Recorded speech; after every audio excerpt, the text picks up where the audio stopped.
आपकी लाइफ में बोर्ड्स का एग्जाम है पहला, और वो भी है इंग्लिश का एग्जाम। और यही एक ऐसा सब्जेक्ट है जिसको साल भर स्टडी नहीं किया कि लास्ट में पढ़ाई कर लेंगे, लेकिन अब लास्ट में बहुत ही कम टाइम बचा है। अब समझ में नहीं आ रहा इंग्लिश के अंदर क्या पढ़े। तो आज के इस वीडियो के अंदर तुम किस तरीके से बस एक दो दिन के अंदर इंग्लिश में 80 आउट ऑफ 80 स्कोर कर सकते हो, इस बात की मैं आपको गारंटी देता हूं कि अगर आपने इस स्ट्रेटजी को फॉलो किया, अगर आपने इस मेथड को फॉलो किया, तो आप बहुत ही कम टाइम के अंदर इंग्लिश के एग्जाम में बहुत ही ज्यादा बेहतरीन स्कोर करने वाले हो। इस बात की गारंटी मैं आपको देता हूं, क्योंकि मैंने खुद ने भी इंग्लिश में बहुत ही कम टाइम में अच्छा स्कोर किया था, जिस वजह से मेरी जो परसेंटेज थी इंग्लिश के सब्जेक्ट की वजह से अच्छा हुआ। और अगर पहला पेपर अच्छा करोगे तो ही आप लोगों का कॉन्फिडेंस बूस्ट होगा। तो इसलिए वीडियो बहुत ज्यादा जरूरी है। अगर आपको 80 आउट ऑफ 80 स्कोर करना, अगर इसे मिस करते हो तो आपका जो चांसेस है वो बहुत ज्यादा कम हो जाएंगे। तो इस वीडियो को आखिरी तक जरूर से देखना। तो फिर चलिए हम लोग स्टार्ट करते हैं। तो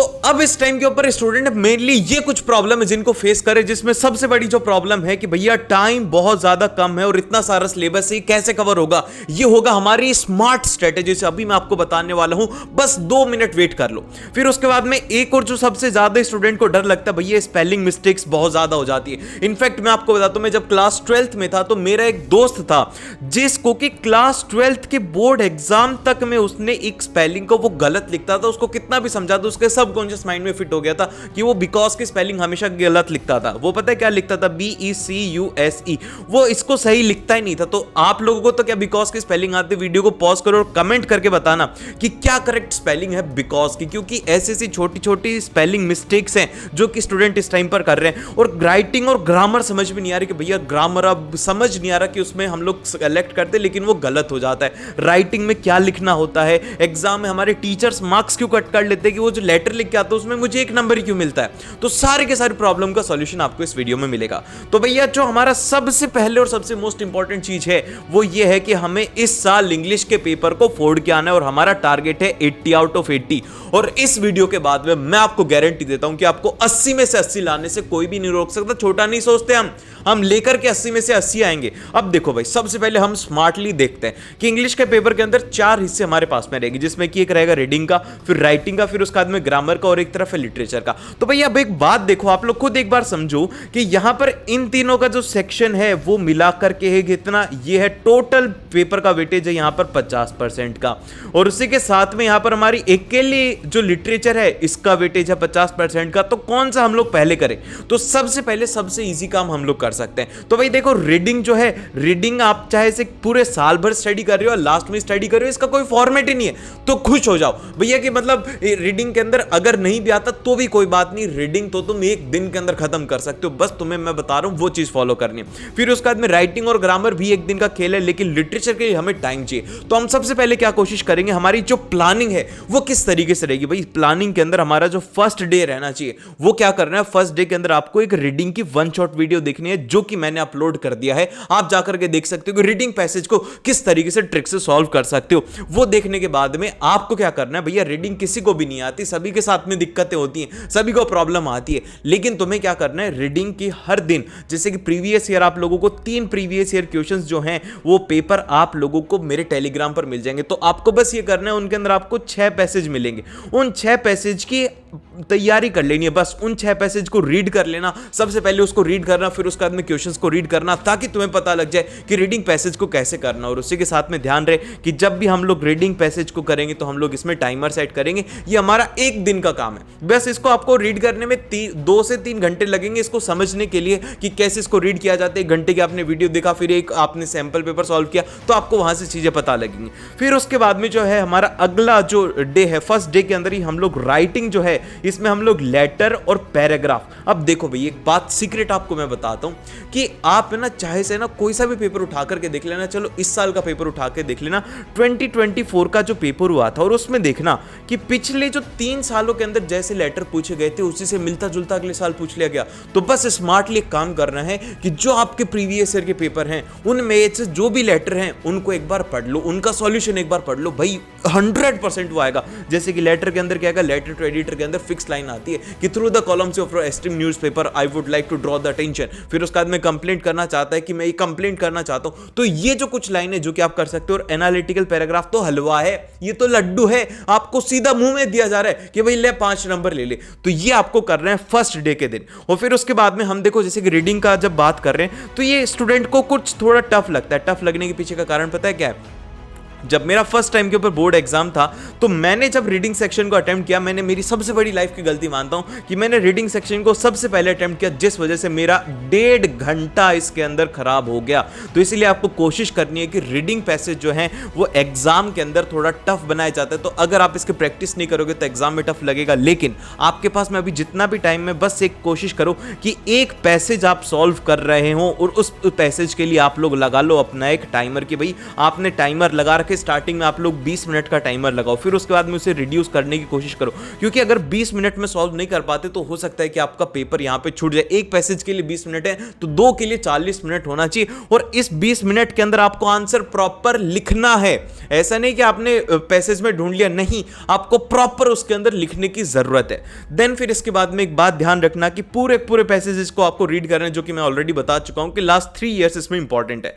अब भाई देखो, सबसे बड़ा हमारा जो पार्ट है, देखो भाई इसी सीक्वेंस में आपको पढ़ना है। सबसे पहले आपने रीडिंग पढ़ा तो अब आपको रीडिंग के 6 पैसेज आपको सॉल्व करने हैं। अब भाई देखो, जो हमारी लिटरेचर है ना, इसको समझो कि आपके पास में 2 बुकें हैं। एक तो है आप लोगों की फुटप्रिंट और दूसरी है यहाँ पे फर्स्ट फ्लाइट। अब इनका वेटेज कैसे है? इसमें जो वेटेज है इसका वो है 12 नंबर का और इसका जो वेटेज है वो है 18 नंबर का। लेकिन यहाँ पर जो सबसे समझने वाली बात है, जो आसान है, सबसे पहले आसान करनी बुक है वो है आप लोगों की फुटप्रिंट, क्योंकि इसके अंदर क्या है, इसके अंदर है सिर्फ और सिर्फ स्टोरीज। तो सबसे पहले आप कोशिश करो कि आप लोग फुटप्रिंट का करो और इससे जो है शॉर्ट आंसर और लॉन्ग आंसर क्वेश्चन आएंगे ही आएंगे। तो लॉन्ग आंसर के ऊपर आपको इसमें ज्यादा फोकस रखना है। अब इसी तरीके से अगर हम लोग बात करते हैं फर्स्ट फ्लाइट, तो इसमें एक तो नंबर ऑफ चैप्टर्स बहुत ज्यादा हैं और उसी के साथ में इसमें जो क्वेश्चंस पूछे जाएंगे, जैसे कि इसमें जो शॉर्ट आंसर टाइप क्वेश्चन पूछे जाएंगे वो इसमें ज्यादा पूछे जाएंगे फर्स्ट फ्लाइट से। जैसे कि आप लोगों के एक्सट्रैक्ट बेस्ड जो क्वेश्चन आएंगे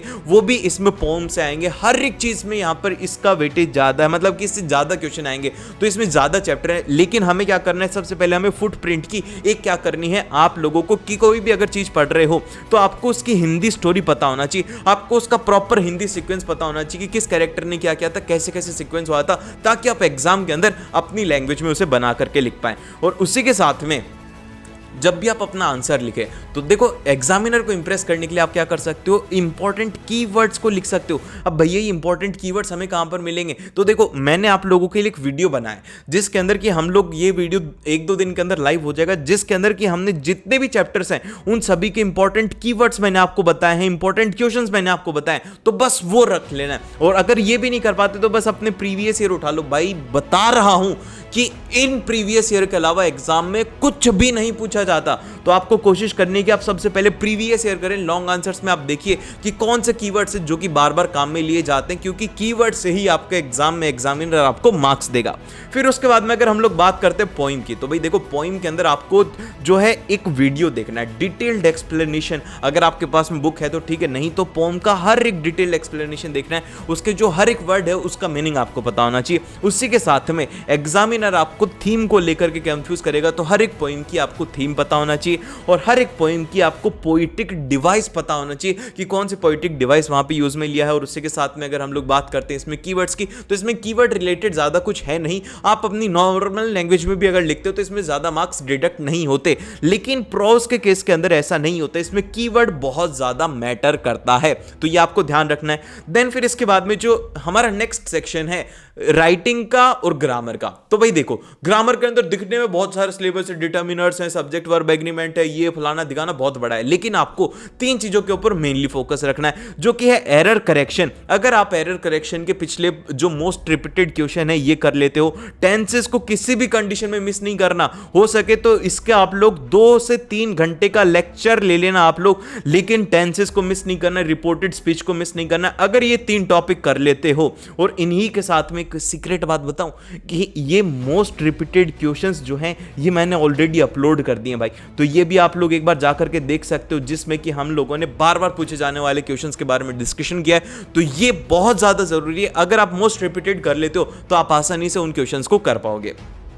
अब इसके बाद में अगर मैं बात करूं राइटिंग की, तो भाई देखो राइटिंग के अंदर है ना, मैं फिर से एक ही बात बोलूंगा, राइटिंग को आपको क्या करना है, सबसे पहले एक है ना अपनी ऐसी ब्लैंक शीट लो, जैसे कि आपने एक ब्लैंक पेपर लेना है और उस ब्लैंक पेपर के अंदर आपको क्या लिखना है, आपने है ना एक तो फॉर्मेट का रट्टा मार लेना है भाई। जैसे कि मैं यहाँ पर लिख रहा हूँ लेटर, तो लेटर के अंदर मुझे पता होना चाहिए कि भैया यहाँ पर क्या आएगा, यहाँ पर आएगा सेंडर एड्रेस, फिर उसके बाद में यहाँ पे डेट आएगी, तो इसके अंदर कितने लाइन का स्पेस होगा, फिर उसके बाद में रिसीवर्स एड्रेस, फिर उसके बाद में यहाँ पर हमारा सब्जेक्ट आ जाएगा। इस तरीके से आपको हर एक चीज आपको इसमें पता होनी चाहिए। ये फॉर्मेट को एक बार रट्टा मार लो कि इसमें जैसे कि through the columns of your esteem newspaper, ये फर्स्ट लाइन होगी, फिर उसके बाद में क्लोजिंग एक लाइन हो गई। बस ये एक दो लाइनें हैं जिनको कि आपको रट लेना और अंदर कुछ भी लिखो। एग्जामिनर को पता है कि बच्चे रट के आते, तो आपको रट के ही जाना है। बस उसके अंदर आप कंटेंट कुछ भी लिखते हो उसका ज्यादा डिडक्ट नहीं होता, लेकिन अगर आपने फॉर्मेट सही लिखा, ओपनिंग लाइन सही लिखी, तो आपको यहां पर 3 नंबर तो आपको कहीं नहीं गए।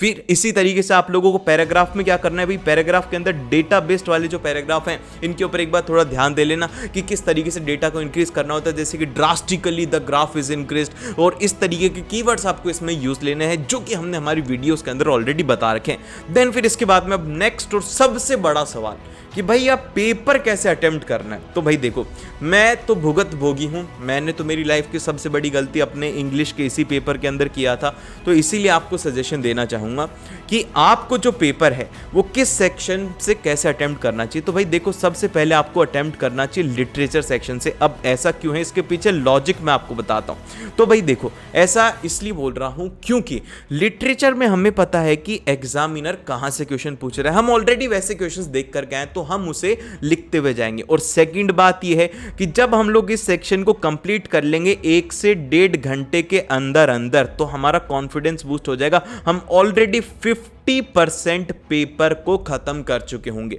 देन फिर इसके बाद में आपको अपना जो स्टार्ट करना है वो करना है ग्रामर सेक्शन, क्योंकि ग्रामर सेक्शन में टाइम नहीं लगेगा। अगर चाहो तो आप लोग यहां पर राइटिंग सेक्शन भी कर सकते हो, आपकी जैसी इच्छा हो वैसा आप लोग यहां पे कर सकते हो, लेकिन सबसे पहले कोशिश करना कि लिटरेचर सेक्शन को अटेम्प्ट करना, क्योंकि वहां पर आपके देखे हुए क्वेश्चंस आते हैं। और उसी के साथ में लास्ट में आपके पास में रहेगा रीडिंग सेक्शन, जिसके लिए कि आपके पास में बहुत ज्यादा टाइम बचेगा और पहला पेपर है, इसीलिए ये गलतियां आपको नहीं करनी है।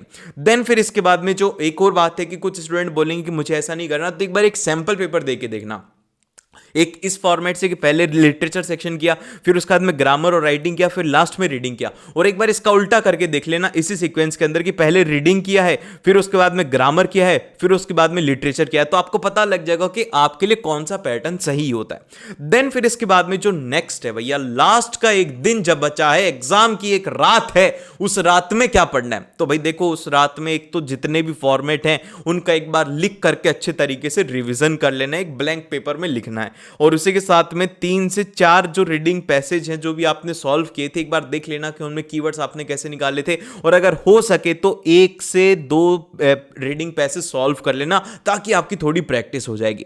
और फिर इसी के साथ में एक पोएम जो है, जितनी भी पोएम हो, कितनी भी हो, उनका डिटेल्ड एक्सप्लेनेशन आपको पढ़ना जरूरी है। अगर आपने डिटेल्ड एक्सप्लेनेशन नहीं पढ़ा तो आप वहां पर बहुत बड़ी गलती कर दोगे, इसीलिए पोएम का डिटेल्ड एक्सप्लेनेशन पढ़ना जरूरी है।